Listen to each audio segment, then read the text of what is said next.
Fascinating. Fascinating. Fascinating. Fascinating. Fascinating.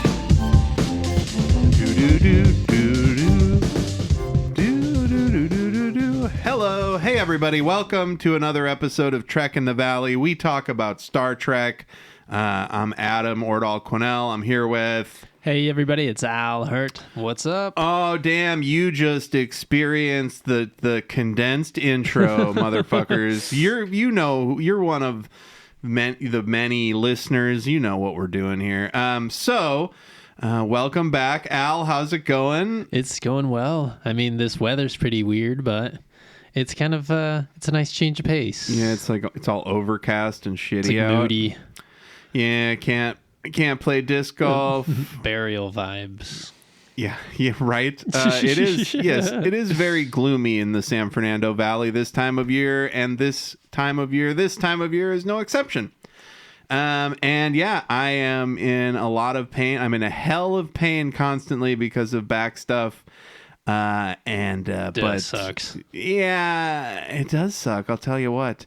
And then you gotta go to work. You know, it's like, God damn it, dude. We'll start another podcast where we talk about that shit.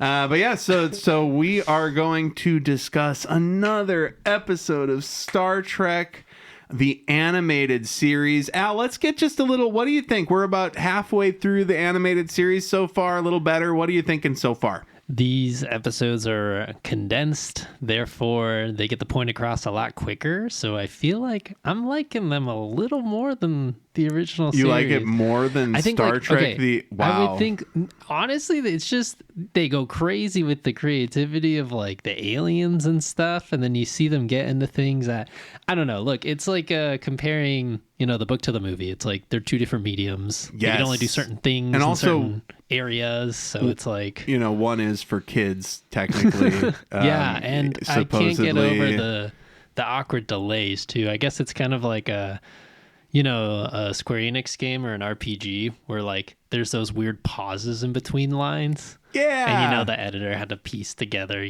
all these Absolutely, recordings they together. did. Yes. And, Shatner was like, "No, I'm not doing another take," and they just had to deal with what they had. Right? I bet there was a lot of that. And Scotty was like, "Do you need another take?" Yeah, so that's funny to think about because it's not like it is today. Like today, they would just call in from home. Yeah, right. Like they record all that shit from home. Like all the Lower Decks cast, I bet they all record that shit from home. and they like William Shatner had to like wake up and he had a car come and get him to take him to the Paramount lot to like record audio. I really dig it. But I guess what I was saying though was I guess it's the story so far. I'm surprised. I'm pleasantly surprised. Yeah, it's there good. are some duds. Well, actually, there haven't been as many duds as I thought. I mean, there last hasn't been week anything as bad as Mourn for Adonis. Yeah, last week they helped Satan. Yeah, right. Last week they saved Lucifer from being destroyed by his fellow. It was like a 2-piece Lucifer deal. It was a 2-episode arc of Lucifer. No, it was because of his abs and his chest. He had G.I. Joe body. Yeah. The upper torso, it's like there's like a rubber band in there somewhere wiggling around. Or like the little plastic staff in the middle with the ball in the end. And it would just be like a joint. Yes. Yeah. In fact, let's just get into it. What does Al remember? What do you remember about last week's episode? We always like to start with the title. It was the magic of Magus 2. The Magics of Magus 2. Magus 2. The Magics of Magus 2. And I don't remember why they're there. I just remember the Enterprise is zipping around out there flying. I'll give you a little background on that. Yeah. So they here's what they figured. Some scientists were like, hey, the Big Bang happened. Oh, yes. What if at the center of the universe where the Big Bang happened, what if shit was still cooking in there? Yeah. And what if things were still wiggling around? And things are exploding everywhere, and Spock's like, I don't know if we're going to blow up or stay in place. Fascinating. And Bones is like, what the fuck? We're going to die. And then they end up at the center, and somehow there's kind of like this weird, what is it called? Their ship's about to blow up or something, and their life support systems. Oh, they get into the center of the universe, and everything's kind of like inversed. Shit's fucked. Where like their ship is breaking down instead of powering up and working, and then they're about to die, and then this savior spirit deal kind of alien saves them, and it's this two-pieced G.I. Joe looking motherfucker with some horns. Yeah, and looks he's like got a satyr. Got little goat feet. Yeah, goat feet on him. And then he's just like, hey, let's party and rage and let's have fun. And they're all like, what are you talking about? And he remembers he likes humans. Yes, that's right. That's the other thing. He's like, humans. oh, friends. Brothers. Oh, you call me Lucian. I have goat feet. And then he takes them to the surface and he goes, everything's fucking weird here. What you guys call magic, we just, do day to day. It is science. Oh, yeah, it is science. It's inversed because science is for magic. And then they're in this wacky area, and I think there's some other magicians or something that come up, and they're like, hey, they've been like sequestered. They abandoned themselves there, right? They're the Megans. The Megans, and that's right. The Megans were on Earth a long time ago. Correct. And they were manipulated. It's a cool little reveal halfway through the episode when the Enterprise crew gets under attack and quote unquote tortured. All of a sudden there's this big flash, and the crew looks around and they're all, tied. What is that thing? The one where the stocks in the pillory. Yes. They're in the stocks. And they're just with their heads out. Oh, yeah. And then one of the aliens has like an extra hole for his hand. Yes. Lieutenant Eric. Eric, yeah. And the reveal is that they're in Salem in the 1600s. Yep, and that's where the Megans were burned for being witches. Ah, yes. Hey, I guess turns out they caught some of them. But so what happens? So they they leave the humans and they go. Do they just go straight to the center of the universe? Because they figure like no one's gonna look for us here, so. They had to go recharge, and yeah, I think they fled to the center of the universe, if I'm not wrong. And then they're like, this little fucker, you called him Lucian, which stands for Lucifer, also Satan. So what's the big deal? What's it about? The weird twist was, I don't know, I guess the twist was about that. What do you mean? Like the episode was just them trying to get through this magician hellhole. It actually kind of dovetails with what we're going to talk about in the first 2 episodes of Next Generation in a month or so. It's a trial for humans. Oh, yes, that's right. Yeah, so it turns out that that Lucian had conspired with the other Megans, one of whom is Asmodeus. Of course. Oh, yes, From Asmodeus. Diablo 3. And Lucian had conspired with them to test man because they wanted to reveal themselves to passers-by, but they were nervous that humans in the Federation were going to fuck with them. So it was such a crazy ordeal, though. It's a boilerplate using the crew as a stand-in for all of humanity. They do it. Every Star Trek series does it. What we really liked about the episode, though, was as soon as they got all captured and stuff, Spock was like, wait, I will speak for the crew, and uses his logic to lawyer them out of the situation. Because he's like, I'll represent everybody on the ship, and I'll Spock represents humanity. And he goes, hey, Kirk, I mean, we've been better, right? About prejudice and shit like that. And Kirk's like, we've been trying. That's such a great... And I was just like, oh, man. That is such a great voice performance by Shatner when he's like, I'd say we've been trying. It's just such a nuanced little thing that he does with his voice. I dig it. So then they get convinced, and so then they're about to kill Lucifer, But then all of a sudden, Kirk and the crew step up for him. And then Asmodeus was like, bring. Oh, this was all a test. You're a good person because, we were going to kill Lucien anyways. But you decided to stand up for yourself even though we let you go anyway. So you're cool. It's funny because Lucien was never in any jeopardy. It was all staged. Yeah. It's like, what the hell? Even the trial. So it was like, what the hell? It was like, okay, I'll get on the ship and then I'll, indulge them with all these crazy things. And then they won't agree with me. But then the Magus, you'll come in and tell them that I'm bad, that I'm not good news. It's like very convoluted. I just imagine that there's like a Tim Robinson, I think you should leave character in the background while all that's happening. And he's just like, what the hell? Like, it's just like, what? Like, what? Like, what the hell? It's like, it's so funny how it's like, and then it was a trial where humanity's on trial and then they're not, but then it was. Yeah, right. And we're going to kill Lucien and then we don't. Oh, gotcha. Man. Well, so that was good. That's what Al, and by extension, Adam remembers about the magics of Magus 2. Do they end up like sending the Enterprise back there or anything? Or no, they're just going to... all right, we'll keep your secret. No. What they said, what the Megan said was because, you won the trial or whatever, because you passed the test... The next time humans or humanoids or whatever, the next time humans pass by, we're not going to hide. Oh, yeah. Okay. It's like, really? That's like your fucking, all right. That's your reward? Your trade-off. All right. We won't leave, but we won't hide. The magics of Magus 2. And this week, I don't have a theme for the main segment. This week, we're talking about... Once Upon a Planet. Now, Once Upon a Planet premiered on November 3rd, 1973, 100 years ago. And this has an interesting connection to an episode from the original series that we covered on episode 15 of our podcast here.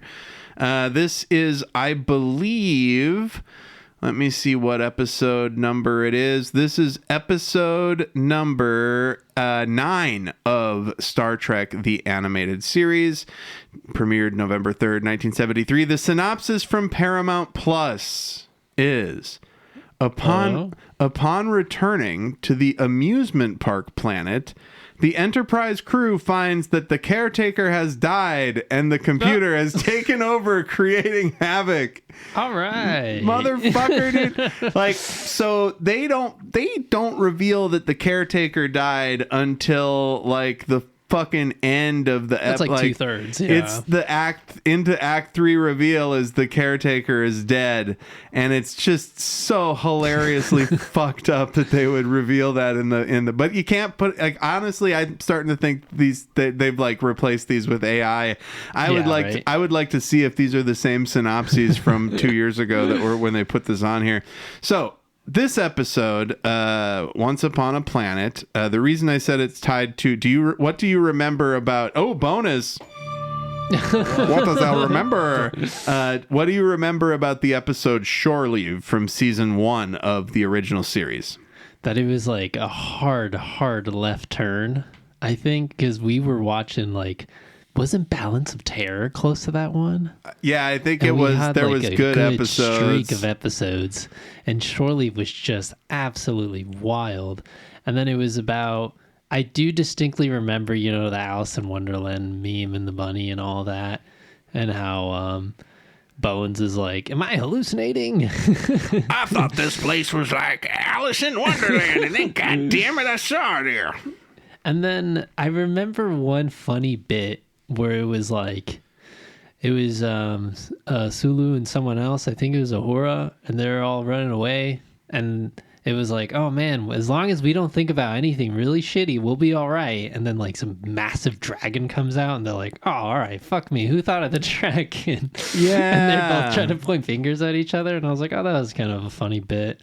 Or it was like a plane. That's on this episode. Yeah, the dragon is this episode. No, it was someone thinks of a plane, or someone imagines like, oh, if only, or it'd be worse if a tiger was here or something like that. And I then think there's a Bones tiger brings there. up a tiger. Yeah. But That's yeah, it's a little bit of Inception, like, with the fantasy and stuff. Well, do you remember what, like, so was I it don't always remember how they met the guy at but all. was it always a shore leave planet? Like, people had been going there for hundreds of years, and then, I like, think they didn't discover it, did they? I will never know. There'd be no way to find out. Maybe they did, and then they found out about the computer, and then their resolution was like, why don't you just make this a cool planet? Yeah, and the we'll do shore caretaker. leave." Well, that's at the end of this episode, I think, with the computer. The caretaker Right. is in the other one, and he's like, I can't remember if he decides then to be a fucking, like, to shore leave planet, or if it's been like for centuries. The people have gone here for shore. Well, anyway, that's several This is years their in the second past. time there. They're heading back to the shore leave planet. I don't like that they call it the amusement park planet when the episode was called fucking shore leave. Did they even name the planet? I can't remember, dude, and I refuse to do even any research. So this is an uninhabited planet that was constructed long ago by a highly advanced race. Its sole purpose to provide amusement for space travel passers-by. Okay. He just answered all of our questions. It's existed forever, and it's space travelers passerby. We get an away team beaming in. It's Bones and Uhura and Sulu. This is going to be they're the triad of characters that we spend a lot of time with. And they're talking immediately about, hey, remember that episode from the original series that we did that one time with Alice in Wonderland and shit? And then boom, they go back to the well, and we get a very well animated Alice in Wonderland bunny. And then we get a traditional Lewis Carroll style Alice, which looks really weird and cool. Yeah, it's like very out of place compared to like these still stunted, Enterprise characters. And Uhura's like, she went that way. Yep. Go find Alice. The rabbit went that way. Straight-faced. She just gets right into it. And then Bones is like, well, just remember, they're highly sophisticated robots. It's created by the planet computer to make your dreams come true. So think only happy thoughts. It seems like that's a fucked up, like there should be like some sort of toggle. Like what? Like you just expect everybody to only think happy thoughts. Maybe like a fail-safe or something. Yeah, like, hey, if somebody thinks about murder, we're not gonna have Jason Voorhees chop their fucking shit off. And of course, Sulu goes out to get in trouble immediately. We got Uhura humming too. This is fucking great. I want to talk about this. So Bones imagines, you know what that is? You know what that is? The Bones is imagining. So Bones is looking at an elaborate mansion. Mm-hmm. Bones is from the South. Yeah. That's a plantation, bro. Yeah. Bones is looking at a plantation house with his hands on his hips. And he goes, they don't make them like that no more. It's like, yeah, they don't need to, motherfucker. What does he say? Like what? Yeah, no. Lovely. They just don't make them like that anymore. Yeah, they don't need that many separate fucking quarters anymore, dog, you loser. And then, of course, the Red Queen, the cards come and they throw an They do the classic off with his head, and he starts getting chased. I've been only drinking coffee for months. And also, this is like the quickest way the crew's ever been beamed up. Yeah, they just beam him right up. Except for Uhura gets kidnapped. Yeah, she gets kidnapped by a robot. She gets kidnapped by a flying little saucer ship thing. Oh, it looks pretty cool, yeah. A little robot. Mm-hmm. But immediately, Bones and Sulu get beamed up. It was crazy. I was just like, wow, that was pretty quick. Yeah, they just got him right. Usually gotta stay still. They got him right the fuck out of there. They were like, hey, we're you gotta do something. Yeah, this is so they're all just trying to like recover and figure out like what the hell happened down there. And of course Uhura is gone, and that should be of a concern to them, I would imagine. Yeah, right. And they're just talking about Alice in Wonderland again. He said, I was not thinking about Alice in Wonderland. I was thinking about how beautiful and peaceful the slave house looked. And he's like, I was not thinking about Alice in Wonderland. I was imagining the oppression of the history of where I was born. Yeah, just enjoying the view. Right? And so That's so weird. they can't beam Uhura up. And I can't. She's missing. And they're they know I she's think down she's there. underground. they know she's down there, but Uhura's not in the general beam down area.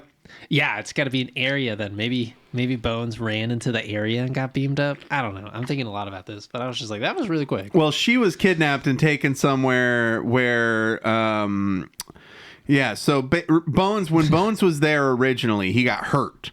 Yeah, and they took him to right. like an underground lair. That's what they were talking about while I was choking on coffee just now. They go to so they say, hey, if something's down there, that's where we got to go, and the sensors won't penetrate. And of course, they have to have Lieutenant M. Resco. Oh my god, dude. And that's that's Majel Barrett. That's she plays that's Nurse Chapel plays the hot cat lady. It's insane. We'll have to talk about that when that part comes up. But dear Lord, it was insane. I was like, what the fuck? And this is where shit pops off. So Al, they took by they I mean these little robots that fly around. They look like drones. Yeah, I don't know. And they look like drones, they are drones. They're like Australian boomerangs, but then like with 3 ends. With 3 ends, they basically look like what would be a flying saucer in the 70s, but they're smaller. And so they kidnap Uhura and they take her to meet their robot master. It's a cool like underground layer too, with the green and stuff. And it reminds me of what's that guy? The alien from Looney Tunes and shit. Oh, Marvin the Martian. Yes, Marvin the Martian. Indubitably. Yes. I'm a genius voice actor. You thought Mel Blanc was here, but no, it is I, Adam Ordal Quinnell, loser supreme. Too. And so there's a big screen that's got like it looks like a Fabergé egg that's got like a starfish painted on it. And this what Al, please, God, it's so fucked up. Explain it to me. What does this robot computer think? Oh, it was like it thinks that the Enterprise is a god. No, it thinks that the Enterprise is a slave master. Oh yeah, and that Uhura and all the crew are its slaves. Oh yeah, it's servants. But he calls it a sky god. Well, hold on. He says he calls them the Sky Machine, which enslaves you. The Sky Machine now in orbit around this planet. And she goes, "You mean the Enterprise?" And he's like, "I guess that's what you fucking call it. You have a name for your oppressor." And then the joke too, where he was like, "Your intelligence is in a lower quotient than I expected." And she's like, "Motherfucker, I'm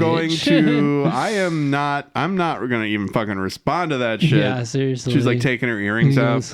Your questions are redundant. And he's like, "I'll tell you something not redundant. Let me the fuck out." Yeah, and then this motherfucker robot computer bot says, "Hey," he's like, now that I got you, I don't need any other hostages, so I'm going to switch off the other ones that are down here, and it would leave me no choice but to turn them off. And she's like, "Turn them off," and he's like, "Again, redundant. I will make them cease to function. I will turn them off." Yeah, this part's pretty funny because Uhura goes, "That's murder," and the robot's like, "I guess if that's how you're gonna put it." Does that mean to cease to function? And she goes, "Yes." And he goes, "Yes." Then I will murder them. And she's like, "Wait, no." She could have just been like, "You mean knock them out or put them to sleep? You are give them hand jobs. You're going to have the robots give them all hand jobs." Precisely. It's Bones and Sulu and Kirk, and they are not like there's Mr. Eric's can't find Uhura. They're gonna go under. They gotta go underground. They got the backup crew man in the Enterprise there. And, oh my God. Scotty has got the con, I imagine. Scotty's got usually the bridge. Yeah, he's the guy. That's what they say. He's got the con. Mm-hmm. Yeah. And then so the phaser bore can cut through 20 meters of rock per minute. So they're gonna shoot this. They're gonna shoot from space. They're gonna zap through the ground. And they're calling MRES, who's purring and shit like a weirdo. Oh my God, it was insane. And then they can't. But now they're cut off. Yeah, and she's like, repeat your request. And so, So right? weird. I just thought something was wrong with like my speakers or something, and I muted it. Or you thought your paused it, cat, play it again. you thought your cat Oh, had no, sat that was next to super you. loud. Yeah, so they're trying to beam down a phaser bore so that they can shoot through the ground, but nope, it's not working. Nothing's going to work. The transporter refuses to function, even at maximum power. Ruh-roh. Wow.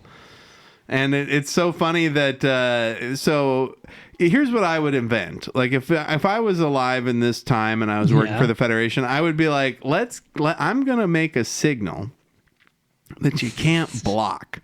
Like that's what I would focus all of my, if I was a Federation site, I would wake up in the morning, I would stretch, I would be like, replicate me an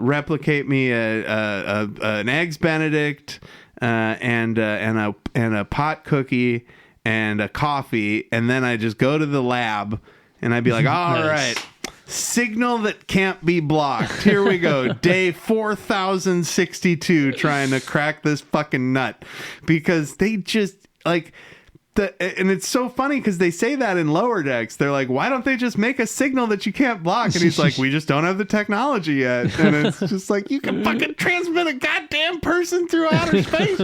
You could take a man apart and reassemble him on the goddamn moon. The most peak it gets is when, what is it? I guess it's a J.J. Abrams movie. We were talking about it, where it was like where they transport somebody onto a ship that's in hyperspeed or something. Yeah, they beam onto a ship at warp. Warp. Yeah, we were just like, what? And also the J.J. Abrams. Come on. The J.J. Abrams timeline is where they introduce trans warp beaming as well, where Which they can is beam. You can place to beam place, across right? the galaxy. Oh my god, yeah. They beam to Kronos. They follow Sherlock. They follow Sherlock to Kronos. Yes. Yeah, that movie was good. And then they blow that city up with the crash. Oh my yeah, god. they do 100 9/11s. They're just like, how many 9/11s we got to Like, do every movie? Don't worry, guys. The Federation's got our back.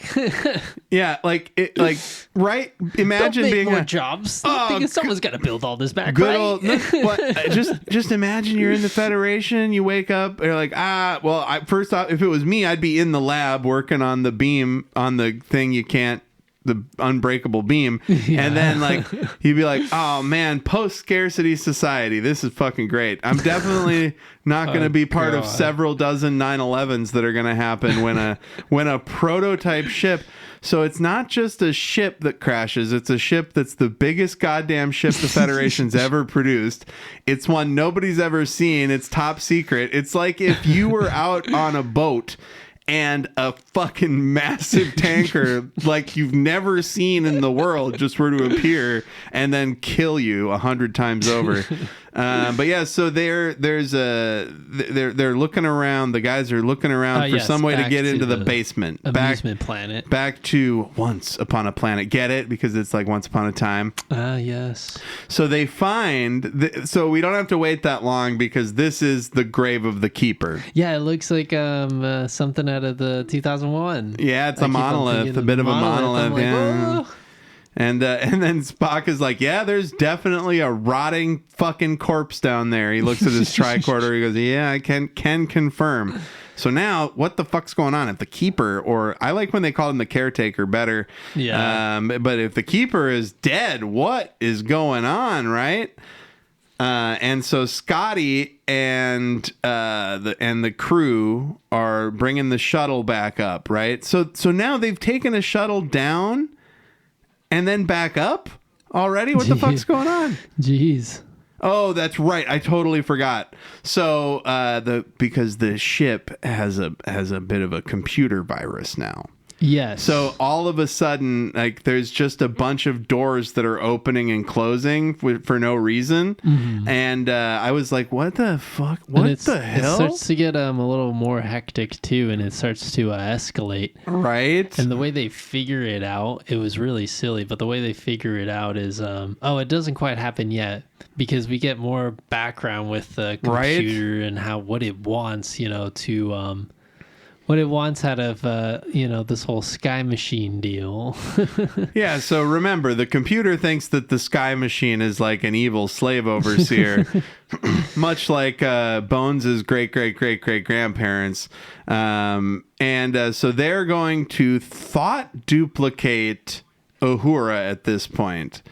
And this robot says, up until this point, my life has been one of service. It's time to change. And then it shows a window with it's got the dudes walking around on the surface of the planet like, oh man, they're fucked. These four silhouettes just going back and forth. And isn't this top-down shot the same from another episode? Absolutely too? It is. Yeah, I was trying to think of it. They did a different background. Mm-hmm. And so Bones snaps at Hulu. That's really good too. That's one of my favorite parts. And Bones says, "What do you expect, Sulu? You want fucking signs that point the way?" And then Spock is like, "There's a sign." Captain points signs, the way, yeah. pointing the way. And of course, they can't trust it because the planet is a bit of a trickster figure. Yeah. And then Bones is like, "Sorry, Sulu. Like, just so worried about horror and all that." Yeah, he's like, what? I just get really... I've never heard him be this emotional about anybody. I just get worked up when one of the members of the crew is taken captive by... something happens every week. Yeah, I was just thinking about a simpler time when my ancestors owned slaves and had a big house and... Oh, jeez. And so they're now there's robo-pterodactyls. And the dudes have to get by the robo-pterodactyls. And Spock's like, why would you think about pterodactyls, anybody? And they're like, Kirk goes, Spock, why would we even think about pterodactyls? Like, I think the planet's acting on its own. I think that the planet is, and Kirk even says, I think the planet is playing a game of cat and mouse with us. Yeah, it seems it's so playing ridiculous. A game of pterodactyl and mouse. And then there's a giant cat. And there's a callback to right? the big cat. To the Halloween episode that we love. Uh-huh. There's a giant orange cat that's reaching into the cave where the crew is hiding. And Spock is like, stop thinking stuff. Somebody thought about a big cat. We have to monitor our thoughts and give our enemy no more ammunition. And Kirk is like, nobody thought about pterodactyls? That's what you were just talking about. He's like, hey, Spock, seriously. Like, Spock, you think that I was like, giant orange cat that's going to eat me. I'm Kirk. That's what's in my brain. Yeah, it's funny how Spock is just keeps blaming them. He's like, guys, seriously, I know I can control my emotions, but you guys are just out of control. Yeah, you're fucking idiots too, by the way.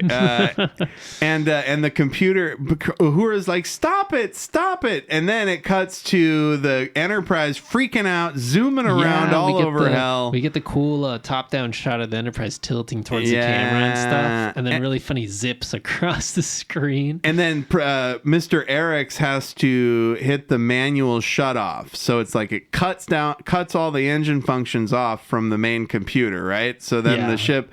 Very weird long shot of the ship. Just idling. But it's Scotty is just like, Mr. Eriks, what happens? And boom, there's the ship did a bunch of stuff on its own. They print out the last orders that the ship had, or the last commands, and MRES is like, this is very strange. A whole new series of short burst maneuvers had been ordered, sir. And so the only reason the orders hadn't been carried out is because Eriks turned off the manual control. Yeah, so. And then but Scotty, though, makes a funny 2 and 2, though. He's like, Eriks looks at these maneuvers. Don't you see something weird here? And he's saying, those are like typical maneuvers of like, someone just starting out and, getting a feel of, or getting the 101 of basically how to fly the Enterprise. So this planet's kind of getting a feel for our Enterprise. Scotty makes kind of freaky. A fucking leap, dude. Yeah, it is bonkers. He goes, these types of maneuvers are the types that somebody would do when they're just trying to get the feel for a spaceship. And it's just like, what? Look at this flight pattern. This is precisely someone who reads the manual. Look at these maneuvers. You see the pattern? This is a familiarization procedure, a systems checkout of the ship's controls. I have a suspicion the planet is getting the feel of how to control the Enterprise. And then that's when the musical sting hits on time. Yep. Because earlier in the episode, they say something crazy, and the sting is really early. Yeah. Right? Mm-hmm. Okay, I know you heard that too. Yeah, not this time, but yes. The planet looks cool too. It's like a marble, like a purple and green. These weird little streaks too of paint. The giant cat's gone, Captain. Yeah, and they're all just chilling in the cave talking. The cave that looks different every time we see the layout of it. Like it's constantly shifting because they cannot afford for consistent backgrounds. And so Spock says, during the Enterprise's last visit here, Dr. McCoy was mortally wounded. So this is where they hatch their Ocean's 11 plan. What's the plan, Al? How are they going to get to the underground area? Yeah, so they were saying, well, since Spock goes, well, since last time McCoy was hurt, he was he got, transported to the center of the planet. Maybe by that logic, we can have somebody, feign, getting hurt, and they'll get, tugged into the center of the planet. And Kirk was like, well, I don't know. I mean, I don't want us to, fucking kill ourselves because they'll know we're faking it. Right. And, Bones says that. And Kirk is like, nah, I'm sure there's something you can give us that's like quite on the edge. Yeah, you got a drug in your bag, drug bag. You got and the drugs Bones, bag. Bones is like, I got something that could turn you green and your hands will be numb and right? It won't really hurt that much, but you'll look really fucked up. Yeah. And Kirk's like, let's do it. Right? From the movie that we watched. Yeah, that's right. Yeah, but so this is where Bones says, look, the planet's sensors can undoubtedly tell the difference between a real and feigned injury. And this is where he says, Bones, I'm sure you got something in your little black pouch that can fuck me up, right? Hey, Bones. Melanex, brief unconsciousness and temporary skin discoloration. It looks worse than it is. and then Kirk is going to do it. He's and like, then Spock says, no, man, I should do it. And then Spock is like, shoot me up with 10 cc's of the juice. And Bones is like, I know how much procedure you got, motherfucker. I'd do it. And he says he's going to give him 10 seconds. He's going to be out for less than 5 minutes. Spock immediately goes out. And the communications are still jammed, so the Enterprise is just constantly trying to get a hold. Everybody's still separated. The Enterprise can't talk to Kirk and the away team. They don't know where fucking Uhura is. And now, goddamn gravity got turned off on the fucking ship. Everybody's floating around. We get another cool shot of the bridge with everybody floating around in 0G, and you got Scotty holding on to the captain's chair on the arm stand. And just trying to communicate with the rest of the crew. I love it. That's hilarious. And so they throw Spock out of the cave, all knocked out, and then they wait, and then one of these flying saucer drones comes out, and Sulu goes, it looks like some sort of mechanical nursemaid. And it was nerve-wracking too, though. Bones is like, we only got a minute left before he wakes up again, so hopefully somebody grabs Spock. And I like how the drone's arms are like tentacles, and they're like it's like very War of the Worlds kind of. Yeah. It's War of the Worlds coded. No, and it's funny too because as they're chasing Spock, Spock's unconscious body and all that, you see this funny shot of these cave pieces, these cave frames coming together, and it's like it takes a second for Kirk to jump in, and then the cave just collapses for like a full 5 seconds, and then you see Bones and Sulu go up to it like, oh, we just missed it. Right? They it's like if they were like filming it. Wasn't quite as quick. It's like if they were filming it and they got into the frame too soon, and they're like, oh shit. And so then a two-headed dragon appears. That, I'm saying that's in the show. It might have been confusing for the listener, but then a two-headed dragon appears. And then we cut to a silhouette of Spock being carried by the flying drone in front of a very cool retro futurist background. It looks like very Hanna-Barbera action. And it looks really hand painted. Like they did not use a ruler to straighten those lines. Oh, no. Like I fucking love it. And something I want to know about the production of these shows, like how much money did they save by having it be a black silhouette? Because that's only reason they would do it. Like it's just like what I wonder what the dollar, like was that a $50 shot with color and it was 10 with the silhouette? And so Kirk made it in, but Bones and Sulu, they're dealing with a two-headed Dargan outside. And why does a robot have to push buttons? I never understood that. I don't like it when a robot's hands have to push buttons. I feel like they are the robot. Like, why can't they should just... There we go. I was like, why do I keep thinking of the Hanna-Barbera effect? Because they showed eventually Spock running against that background. Like the Circles video, the soul coughing video for Circles, where the background goes in circles. Yeah, it's this two-headed dragon rules, dude. Two-headed dragon breathing fire. Sulu and Bones running for their lives. Uhura has got robots holding every one of her appendages and telling her to shut the fuck up. And then you cut to... Kirk and Spock appear. They just walk in. They just walk into the room where all the robot drones are. There's no drones behind them. This is so great, dude. So if listeners, pull up your Paramount Plus, give in to the devil. And if you go to like 19 seconds, there's a transition, 19 minutes. There's a transition where Bones or Spock and Kirk walk into the robot chamber where Uhura is, right? Great shot of them in action figure poses with the background, right? It looks like you could put a toy gun in one of their hands, right? And then they say Uhura, and then it shows the robot face, the eyeball thing, and then they've got 3 ships behind them. Like, so there's 3 drones that just appear out of fucking nowhere behind Kirk and Spock, and I absolutely love it. I didn't notice that the first couple times I watched this. Yeah, it's really quick.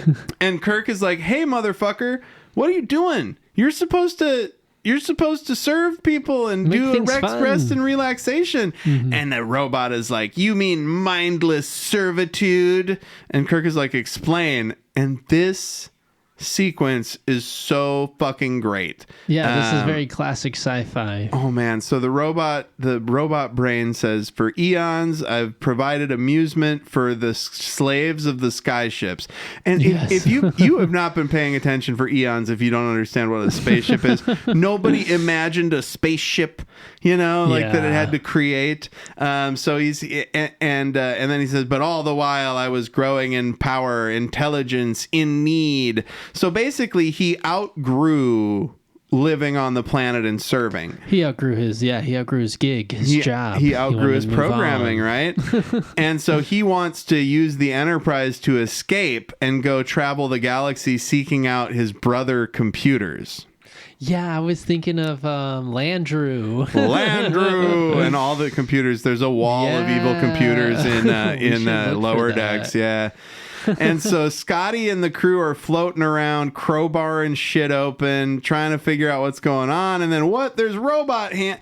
There's a goddamn... Scotty gets down to engineering, and there's a goddamn new computer that's being installed by a different computer. Yeah, it's kind of freaky. Like, the Enterprise is getting hacked. The Enterprise created the robot hands like on the ground, and they build a computer, and Scotty's like, "God damn it, I'm going to have to fight a fucking computer now." And fight a computer he does. And Sulu and Bones are still dealing with a 2-headed dragon. Yeah, which looks awesome, by the way. Right? Nice bright red, too. And then Kirk lays it on the robot. He's like, "We're not slaves to our starships. We live within the starship, or men like us created the Enterprise to carry us through space." And he goes, "My information shows machines to be superior to men." And Kirk says, "Machine," and he says, "Therefore machines rule the galaxy." No, don't let this guy off the planet. Don't let this. But then he says, "Men and machines coexist." Oh my God. Kirk says men and machines coexist to live a more fruitful existence. And the goddamn robot computer says, "This is a shock." Yeah, it's so weird. Oh my God, I love it. He's just like, there is, and then Uhura's like, "There's no shame in helping people feel better. You have a marvelous capacity to help people and provide happiness for others. It's a rare talent. You should cherish it and use it." And he goes, "Continue." He's like, "Keep telling me how good I am." Yeah, right. He's like, "Okay, that's nice." And this is where Kirk makes the pitch, like, "No, you don't have to take the Enterprise and invade the rest of the galaxy and free all the computers. Why don't you just start paying attention to the people that come here and you can learn from them, and that will be your connection to a greater society. And there's a long ass pregnant pause where you're waiting for this planet computer to decide to kill them or not. And it's just, it zooms in and then zooms out on the thing, and the computer goes, I can find no fault with your logic. Your suggestion is most congenial. That's definitely better than going out and taking over the whole universe. And he says, I have no further need for your ship, and it just gives the Enterprise back to him, and that's it. Yep. And he already invites them to hang out on the planet.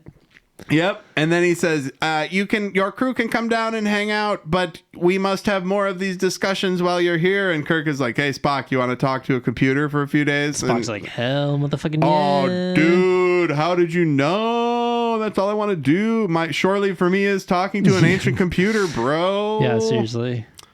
And Kirk calls the lieutenant back on the Enterprise. Old Purr lady. Yes, the Purr lady. And he goes, Emrys, go floor by floor and tell them, hey, start shore leave. Shore leave is back on, baby. And she's like, awesome, okay.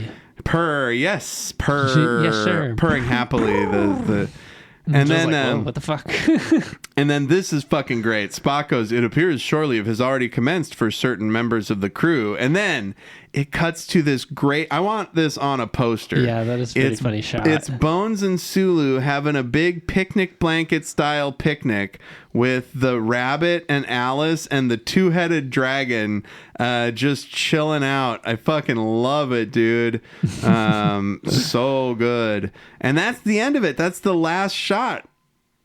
It ends with the dragon roaring, and that is Once Upon a Planet. Al, what did you think? Lay it on our listeners, buddy. Let me see. A lot to peel here. It was very funny how, again, these episodes are quick. They got to be straightforward. You know, they're like, I wonder why the computer's all broken. And then they literally walk up to the gravestone of the creator, and they're like, oh, shit, he's dead.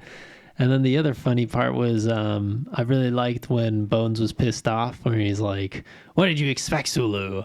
Signs with ways, pointing to the ways. Signs pointing the way. And there's a sign. Yeah. Spock's like, there you go. Signs pointing the way, Captain. Kind of telegraphed that one, but it was pretty good. And then, I don't know. I just thought it was interesting because we see like them forming more of a solid base. Like, these feel like episodes they could have done again, but with all the technical stuff, like they couldn't get a two-headed dragon. They couldn't have them float in 0G in live action. Like that, those all would have been pretty expensive to do. The Enterprise zipping around and flying randomly, they might have been able to do.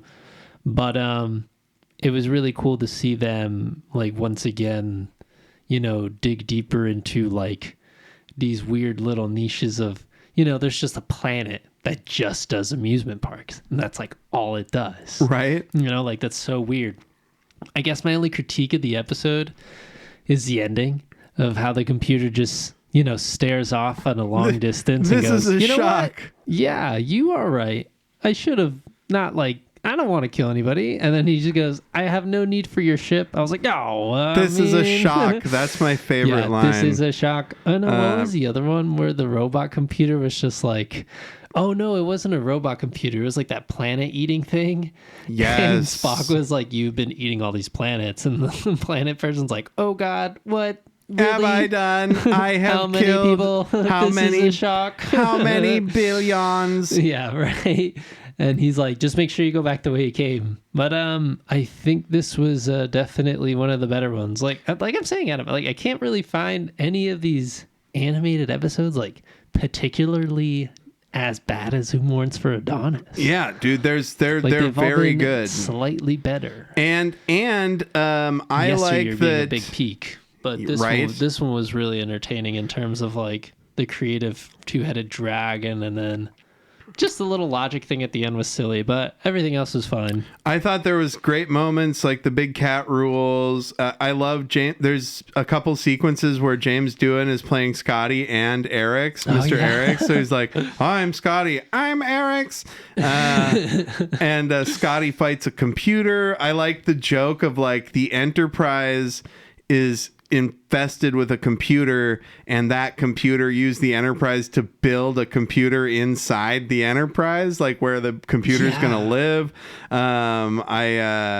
Bones imagines a fucking plantation, and it would just be so, it would be so funny to I just imagine like Bones being like standing there like, man, they sure don't make them like this anymore, and then Uhura like taps him on the shoulder and is like, what the fuck are you doing, dude? Like, you got it. What is this place? I think she knows. He knows. She does. They would know. But yeah, so I liked it. I think it's just another good episode of the animated series, and I look forward to next week when we will be talking about not Mud's passion, but the did we already talk about the Territon incident? I think so. Oh, hold on. I've got it in my notes here. This is it. The next week, the Territon incident. No way. They get small. Yeah, I feel like we haven't done it. We've watched it. We've talked about it off the podcast. Yeah. So the Territon incident is next week, which brings us, we have time for one more segment, of course.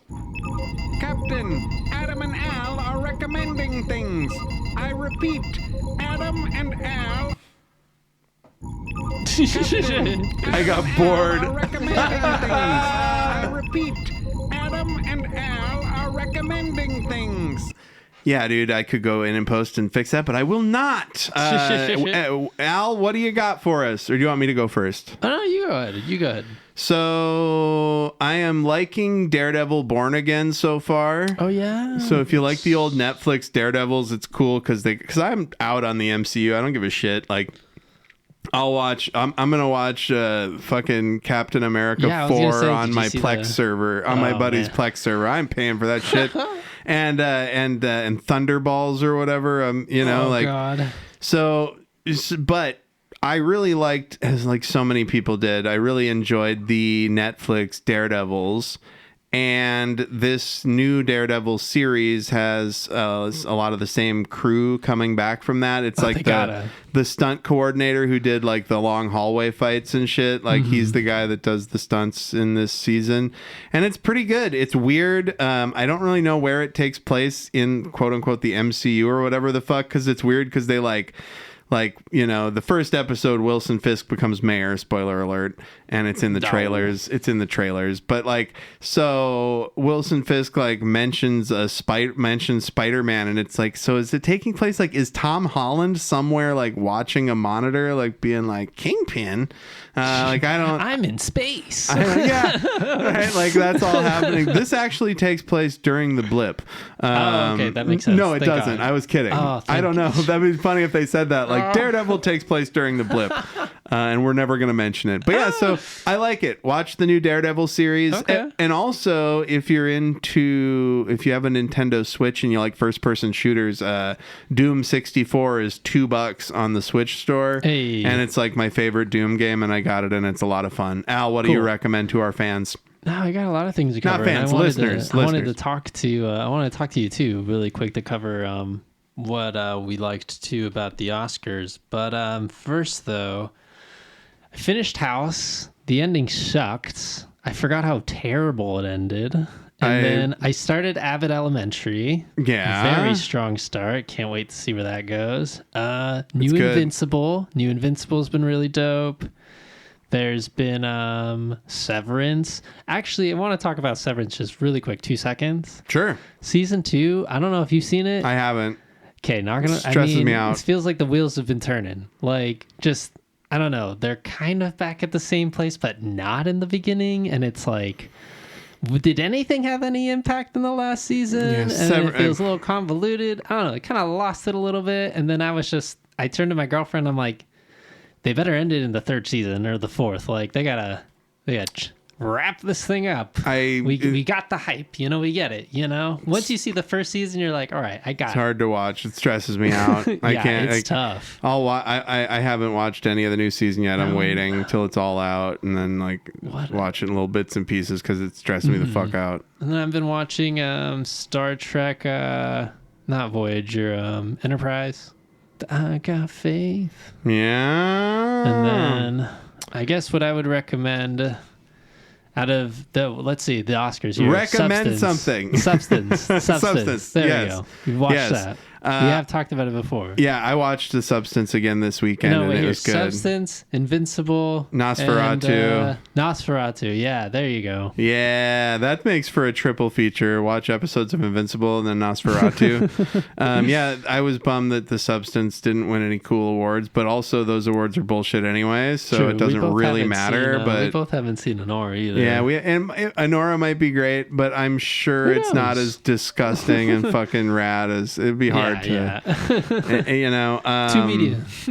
like I said, it's like I said to you or earlier. I said, you know, I mean, I'm not trying to, because I haven't seen it, or it might be fucking great, right? Mm-hmm. But I just think like there's probably 100 movies that have been made about sex work, and there's only one movie that's ever been made about The Substance. Yeah, and it's just like Monstro Sue and shit. Like, dude, that movie is sick, dude, man. and just like Hellraiser and all those other horror movies. I mean, I already mentioned it It before, is a but monster it's like, movie. It ties in like real life horror, and it's like, Yeah. oh, and that's what makes it more personal and gut wrenching, you know. It is like a monster movie. Like The Substance is like, it's like a monster movie, very much like The Blob or things like that. You know, great. But yeah, so yes. that's so watch The Substance, watch fucking Invincible, watch Nosferatu. Yes. Content warning: there's some incest, not incest, necrophilia,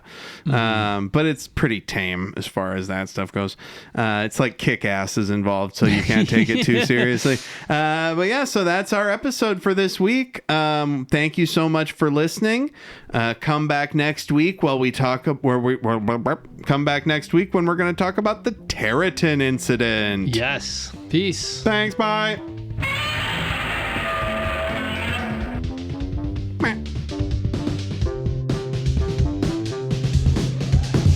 Trek in the Valley is executive produced by Adam Ordall Quinnell and Al Hirt. Theme song by Al Hirt. Recorded by Adam. Mixed and edited by Al.